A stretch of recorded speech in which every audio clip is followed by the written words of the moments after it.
जो शहरों की ज़िंदगी है वो भाग दौड़ भरी ज़िंदगी है, और वहाँ पे एक ही काम होता है कि ऑफिस और ऑफिस से ऑफिस जाना और ऑफिस से घर आना।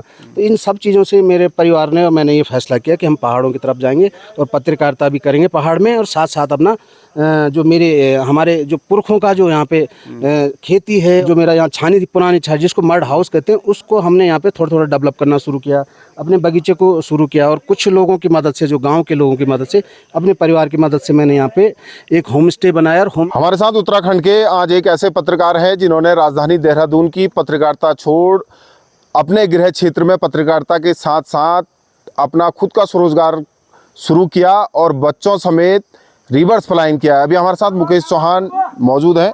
मुकेश भाई, पहले तो दैनिक उत्तराखंड में आपका बहुत बहुत स्वागत है। जी धन्यवाद।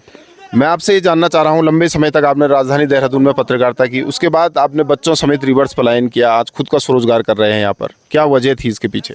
जी बिल्कुल, जब मैंने इंटर पास किया था तो उसके बाद एक रोज़गार की तलाश में हर युवा जाता है, और इसी रोज़गार की तलाश में मैं जगह जगह गया हूँ। कभी हरिद्वार, ऋषिकेश और चंबा मैंने अपना जो वीडियोग्राफी का काम है वहाँ सीखा। उसके बाद मैं अपनी स्कूलिंग भी करता रहा डीएवी इंटर कॉलेज, जो डीएवी कॉलेज है देहरादून का, वहाँ से। उसके बाद मैंने वहाँ पे पत्रकारिता करनी शुरू करी। 2004 में टीवी 100 एक चैनल आया था, और उसमें हमने 2010 तक पत्रकारिता की, और उसमें काफ़ी सारे एक्सपीरियंस मुझे मिले, पत्रकारिता कैसी होती है और सिनेमा जगत क्या होता है, ये सब चीज़, शहरों की चकाचौंध, ये सब हम देखने देहरादून गए। तो कई सारी चीज़ें हमने वहाँ पे देखी, और 10-12 साल देहरादून में टीवी 100 में रहा। उसके बाद अलग अलग चैनल में साधना न्यूज़, न्यूज़ नेशन, और उसके बाद एक मेरा मन हुआ कि जो शहरों की ज़िंदगी है वो भाग दौड़ भरी ज़िंदगी है, और वहाँ पे एक ही काम होता है कि ऑफिस और ऑफिस से ऑफिस जाना और ऑफिस से घर आना। तो इन सब चीज़ों से मेरे परिवार ने और मैंने ये फैसला किया कि हम पहाड़ों की तरफ जाएंगे और पत्रकारिता भी करेंगे पहाड़ में, और साथ साथ अपना जो हमारे जो पुरखों का जो यहाँ पे खेती है, और जो हमारा एक बगीचा है अंजूट नामे तोक पे, वहाँ पे पहले मेरे दादाजी, मेरे दादी, और उनसे पहले हमारे जो हमारे यहाँ पे जो हमारे पुरख थे, उन्होंने यहाँ पे खेती की।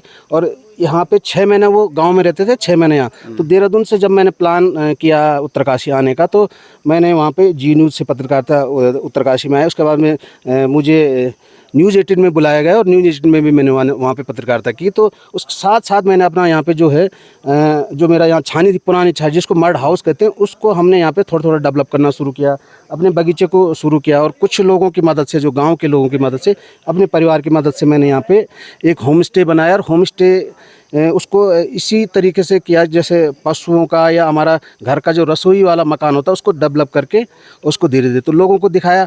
उसके बाद मेरे साथ बकरी छाप और इस तरीके के लोग, सारे लोग जुड़े जिन्होंने मुझे बहुत सहयोग किया। उसके बाद उन्होंने मुझे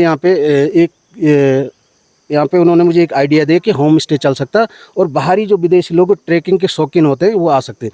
तो 2017 के बाद मैं यहाँ पे काम मैंने शुरू किया। पूरा ये जंगल जो है ये बंजर था, मेरा बगीचा पूरा, और मकान भी यहाँ पे बंजर था। तो उसको मैंने ठीक किया, और काफ़ी सारे जो मेरे पैसे इसमें लगे, लेकिन फिर भी लोगों की मदद से, और जो यहाँ पे मेन रिसोर्स जो होता है उससे मैंने यहाँ पे काम करना शुरू किया। तो जब मैंने यहाँ पे बगीचा बनाया तो इसमें मुझे लग रहा कि 15-20 लाख रुपये मैंने अभी तक खर्च कर चुका हूँ इसमें। और धीरे धीरे जो यहीं के साजो सामान है, जो यहीं पे लकड़ी होती है, जो फालतू पड़ी हुई लकड़ी, उनको करके यहाँ पे मकान शुरू किया। और जो इस मकान को आप देखेंगे तो इसमें प्लस्तर भी हमने मिट्टी का किया। तो इसको पौराणिक रूप देते हुए अपने जो मेरे दादा दादी थे जो खेती करते, उनकी याद भी हम यहाँ पे संजोए लेके चलते हैं। तो उनको यहाँ पे उनका हमने मकान जो है उनका ठीक किया। और उसके बाद यहाँ पे 2017 के बाद हमने किया। तो काफ़ी सारे टूरिस्ट जैसे यूएस के, स्पेन के कई टूरिस्ट यहाँ पे आए, और वो धीरे धीरे यहाँ पे कोरोना के बाद थोड़ा कम हुआ, लेकिन उसके बाद भी यहाँ पे तो सबसे अच्छा तरीका जो है रोज़गार का, अपने गांव जाओ, अपनी खेती बाड़ी, और जो अपने ऑर्गेनिक प्रोडक्ट होते हैं, जैसे हम यहाँ आलू लगाते हैं, छीमी लगाते हैं, और खीरा, यहाँ का लोकल खीरा होता है, यहाँ मार्शा होता है, यहाँ पे भट्ट होता है, और कई प्रकार की दालें यहाँ पे होती है। और जो ऑर्गेनिक जैसे सब्जियां यहाँ पे होती है, यहाँ का कद्दू आप एक बार खाओगे तो मतलब और कद्दू खाने का इच्छा नहीं करे, क्योंकि इतना मक्खन जैसा वो कद्दू होता है। तो कई चीज़ें यहाँ पे ऑर्गेनिक, और यहाँ के नज़ारे, पर्यटक आते हैं तो कई सारे नज़ारे। यहाँ से हम ऊपर जाते हैं तो बेड़थात नामक जगह पे हर साल हमारा नागराजा और हूण देवता का मेला होता है। तो सब लोगों को मैंने इकट्ठा किया, और उस मेले को भी एक नया रूप देने की हमने यहाँ पे बात की। तो इन सब चीज़ों को लेके पर्यटन और जो यहाँ की खेती, इसको मेरा जो प्लान है यहाँ पे, जो यहाँ पे पर्यटक आए वो यहीं का प्रोडक्ट खाए, वो खुद यहाँ से तोड़े, सब्जी तोड़े यहाँ से, मतलब यहाँ की दालें या तो वो खुद बनाए यहाँ पे आके, उनको किचन भी हम यहाँ प्रोवाइड करते हैं, तो किचन में ये खुद बनाए या हमारा कोई आदमी यहाँ पे उनको दे, तो ऑर्गेनिक जो प्रोडक्ट है उसको हम मेरा विचार है कि पर्यटकों तक उनको परोसें और यहाँ पे अपने हेल्थ के लिए, क्योंकि यहाँ पे 3 से 4 किलोमीटर का ट्रैक है, मेन जो हमारा हाईवे है नीचे, जो ग्रामीण हाईवे होता है उसका, वहाँ से और अंजूर तक 3 किलोमीटर ट्रैक है, यहाँ से ऊपर 1 किलोमीटर और जहाँ हम मेले के लिए जाते हैं। यात्री अगर मैं यहाँ आना चाहें तो वो उत्तरकाशी डिस्ट्रिक्ट में जब आएंगे तो कैसे यहाँ तक पहुँचे?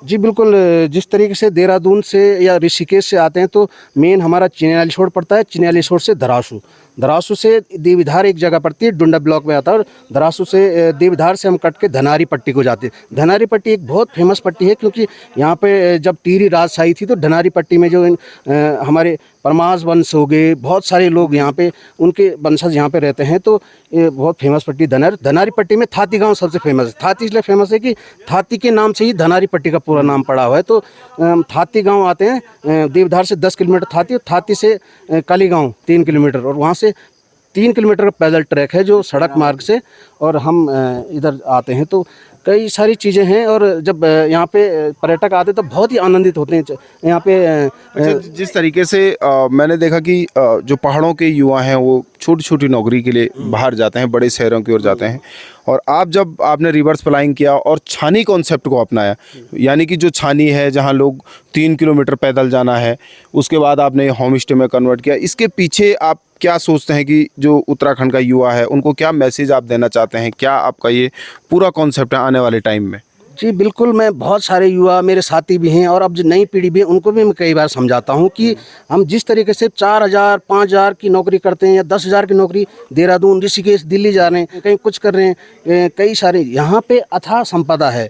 आप अपनी खेती कर सकते हैं, खेती से आप लाखों रुपए कमा सकते हैं। यहाँ पे कीवी हो सकती है, यहाँ पे सेब, और यहाँ पे आड़ू, पुलम, खुमानी, छेमी यहाँ पे बहुत बढ़िया होती है, और जो ऑर्गेनिक खेती हमारी वो यहाँ पे हो सकती है। लेकिन हमारा युवा जो है इस बात को नहीं समझ रहा, धीरे धीरे हो सकता समझ में आएगा। लेकिन ये है कि अपने पहाड़ों की तरफ एक यहाँ पे लगाव है हमारा, और नीचे की जैसे बीमारियाँ, कई चीज़ें नीचे, यहाँ पे शुद्ध वातावरण है, वातावरण के हिसाब से आप ट्रैकिंग करो, आप ट्रैकिंग का व्यवसाय कर सकते हैं, आप मछली पालन यहाँ पे कर सकते हैं, पशुपालन कर सकते हैं। तो इन सब चीज़ों को लेकर मैं लोगों से अपील भी करता हूँ और लोगों को मोटिवेट भी करता हूँ कि आप स्वरोजगार अपनाएं। स्वरोजगार से हम लोगों का क्या है कि अपना ही रोजगार यहाँ पे, और हमें बाहर नहीं भटकना पड़ेगा। तो इन सब चीज़ों को लेकर मैं युवाओं से अपील करता हूँ। अभी तक का रिस्पांस कैसा रहा आपने जब से आपने यहाँ पे शुरू किया है?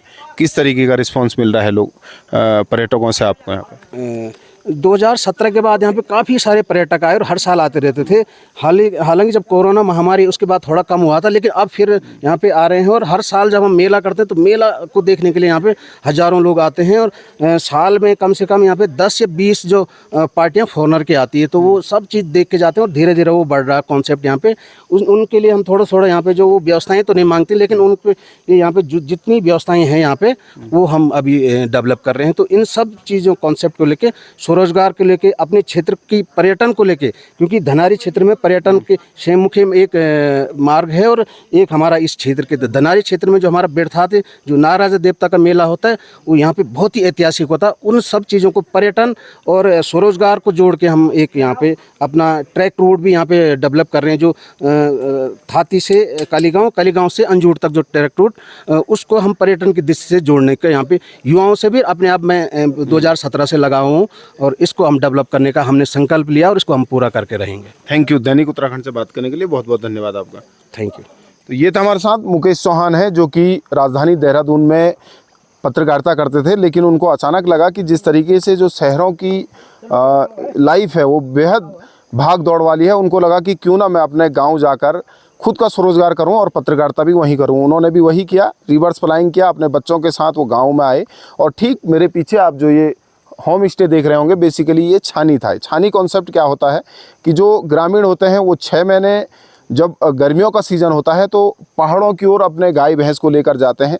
ठंड भी रहती है और घास भी जानवरों के लिए होता है। तो ये पहले ज़माने की ये छानियाँ थी, जिसमें गाय भैंस और लोग जब 6 महीने आते थे तो तब वो इन छानियों में रहते थे। लेकिन मुकेश चौहान को लगा कि क्यों ना जो ये छानी कॉन्सेप्ट है, क्योंकि अब धीरे धीरे पहाड़ों में भी पशु पालन का जो परंपरा है, जो छानियों की परंपरा है, वो ख़त्म हो रही है। तो मुकेश चौहान को लगा कि क्यों ना जो हमारी ऐतिहासिक धरोहरें हैं वो भी ऐतिहासिक धरोहर भी बरकरार रहेगी, ऐतिहासिक जो धरोहर का इतिहास है वो भी रहेगा, और साथ ही इसमें होम स्टे का रूप दिया जाए, ताकि जो लोग यहाँ पर देश विदेशों से आएंगे, जो पर्यटक बाहर दूसरे राज्यों से आएंगे, उनको ये कॉन्सेप्ट भी दिखने को मिलेगा, यहाँ की संस्कृति से वो रूबरू भी हो सकेंगे। और साथ ही जब से उन्होंने ये कॉन्सेप्ट शुरू किया है तो यहाँ पर अन्य राज्यों के साथ साथ देश के साथ साथ विदेशों से भी अब पर्यटक आ रहे हैं। उनका कहना है कि उनकी जो सोच है वो ये है कि जो साथ ही इस इलाके के युवा हैं उनको भी इसी तरीके से स्वरोज़गार मिले। उन युवाओं को भी वो मोटिवेट करना चाहते हैं, और आने वाले टाइम में जो युवा पहाड़ों के बाहर बड़े बड़े शहरों में रोज़गार के लिए पलायन कर रहे हैं, उनको रिवर्स पलायन करवाया जाए और इसी तरीके से स्वरोज़गार से जोड़ा जाए। उत्तरकाशी से दैनिक उत्तराखंड के लिए मनोज चौहान।